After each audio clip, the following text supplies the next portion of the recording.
The CC review is waiting for an estimate of possible changes to the rules in 2025. People are waiting for the SEC's opening report on Ripple. The time when the SEC was crypto-friendly on regulation through enforcement may be coming to an end with the election of new CC leadership. The appeal in SEC vs. Ripple began on Thursday, January 2nd, along with a new year and a new chair, as the date for the SEC opening. Brief got closer, all eyes were on the case. SEC Chair Gensler ended 2024 by saying that the CC legal enforcement branch would be strengthened and experienced crypto litigators would be given high places. The action showed a desire to file the opening brief, which is the first and most important thing that needs to be done to challenge the ruling on the programmatic sales of XRP. Judge Analyst Sartorius said in July 2023 that programmatic sales of XRP did not meet the third part of the Howey test. Set a big example for the US digital asset market by making it easier for cryptocurrency exchanges and trading to happen without as much oversight from the SEC. If the SEC filed the opening brief, Trump's choice for SEC Chair Paul Atkins would have to change the SEC's mind about the appeal. On January 20th, the day of Trump's inauguration, SEC Chair Gensler quit because Chair Gensler was about to quit. Deaton said that 19 days was too long. Gensler, the chair of the SEC, may go after us. Bitcoin companies while he is still in office. The same thing happened to Ripple when the SEC started its case against it in 2020, not long before Chair Jay Clayton quit. In 2025, there is a big difference, though. The new head of the SEC is pro-crypto and is likely to end the agency's past of having strict rules. Trump's crypto-friendly plans and stop the current measures, such as those involving Coinbase in the Ripple case. Stuart Alderety, the chief legal officer at Ripple, wrote an open letter to the U.S. digital asset market on Tuesday, December 31st, asking clear rules to be put in place. What the SEC is in charge of is only dealing with securities.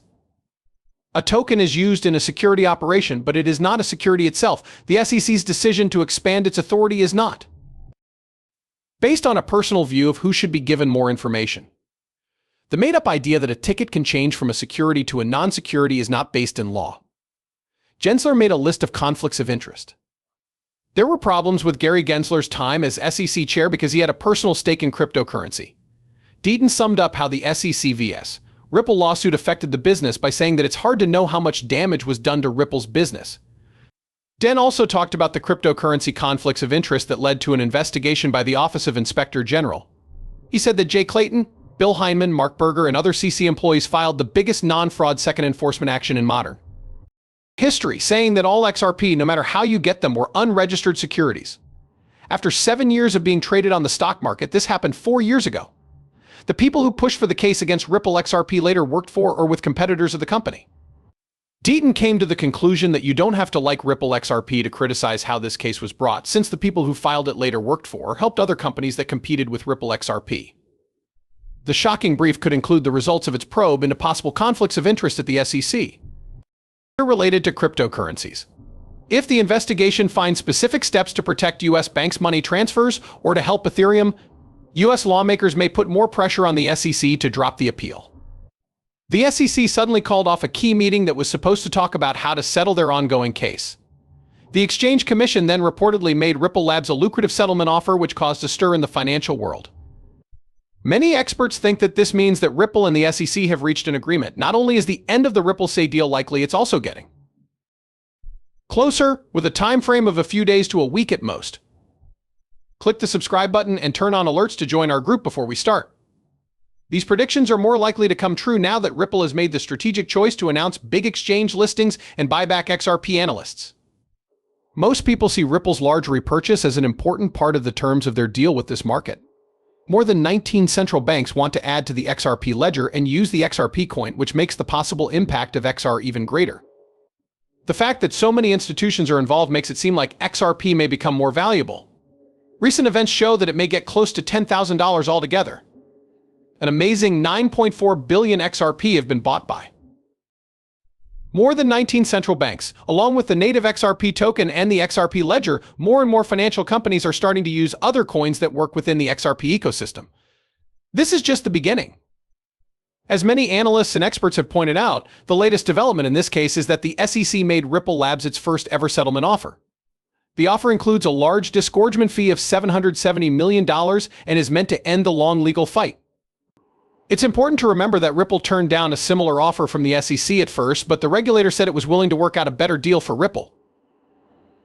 An interesting thing about this move is that it fits with what some of the biggest banks have been doing, like the Federal Reserve, which has started to hold XRP. Notably, JP Morgan and BlackRock have bought about 7.5 million XR together, which is about the same amount that XRP is likely to be listed for. This is a huge win for Ripple Labs, especially after what the judge said in the Ripple case, allowing more organizations to interact with the coin and the XRP ledger, though some may question the accuracy of some expert views. Not just a few people think this way. Because of this legal clarification, many analysts and experts think that XRP could hit $10,000 per coin, which makes sense given the huge amounts of money it could help make in the trillions and quadrillions. Based on study my vast, a lot of people in the institutional society agree with this point of view. A value of $10,000 per XRP is not only reasonable but also necessary because there are only so many of them and they are in such high demand for handling so many financial transactions. XRP needs to be highly valued to make sure that there is enough money to support these payments. XRP needs to be valued at $10,000 before it can be called valuable. Not just a speculative goal, but for the cryptocurrency to handle a big chunk of global financial activities without running out of units. Arthur Brito, co-founder of Ripple Lab, has been very vocal about XRP's potential. He says that it was designed with a $10,000 value in mind to ensure that it can be used all over the world. People know Brito for saying that XRP needs to be able to handle more than 7.5 billion users. It shows how important XRP is to the coming world wealth. The XRP ledger, which has regularly found XRP and Ripple as top assets for cross-border payments in several studies, adds to the picture. It shows that the Federal Reserve is paying close attention to this issue. This official recognition makes it possible for XRP to be used more and possibly make money, especially for regular buyers who can use its fast transaction features.